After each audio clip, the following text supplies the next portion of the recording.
لسنوری پارێزگەها دووهوکێ 443 کارگەهان دبوارên cuda da mûleta karkirinê heye û ji wan a tanha 130 kargeh jî dest bi kar nebûyne. Di gel hindê da jî ku hind kargeh ji karkirinê hatîne rawestandin, ewên ku karî jî dikin xwediyên wan dibêjin ji sedemê krîza darayî astê berhemînanê bi rêjeka zor li kargehên wan da daketiye.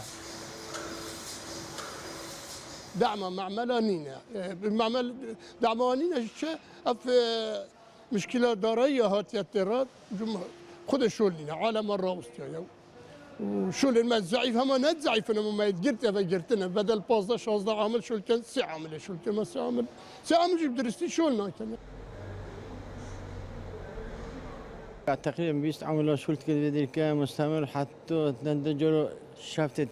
بشتي مغربي شغل كده حتى ما طلبيه تخاو كربنا نوكا او نمويا يعني او خذ تشوبينج عملها كانت مين او جهه ما يتهلن هكا 4 جو 5 جو اسبوع جوله كي اك به تشتك به هم بشين تجهيز كاين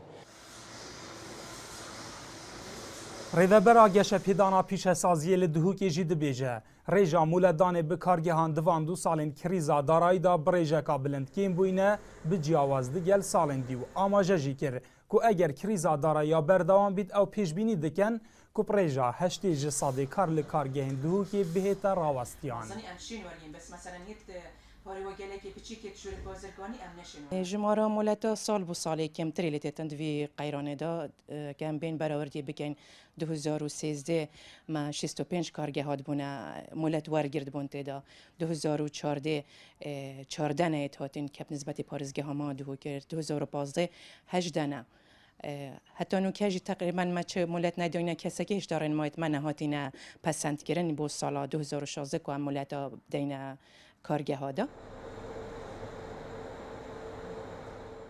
Ji wan kargehên ji sedemê qeyrana darayî karkirin tê da hatiye rawestandin, ew kargehên ku kar jî tê da dihête kirin li bajêrê Duhokê bi awayekî ne mîna evê kargehê ku beriya niho 20 kirêkaran tê da kar dikir, lê niha bi tinê 4 kirêkar tê da kar dikin, ew jî pitiriya demê xwe tê da betalin.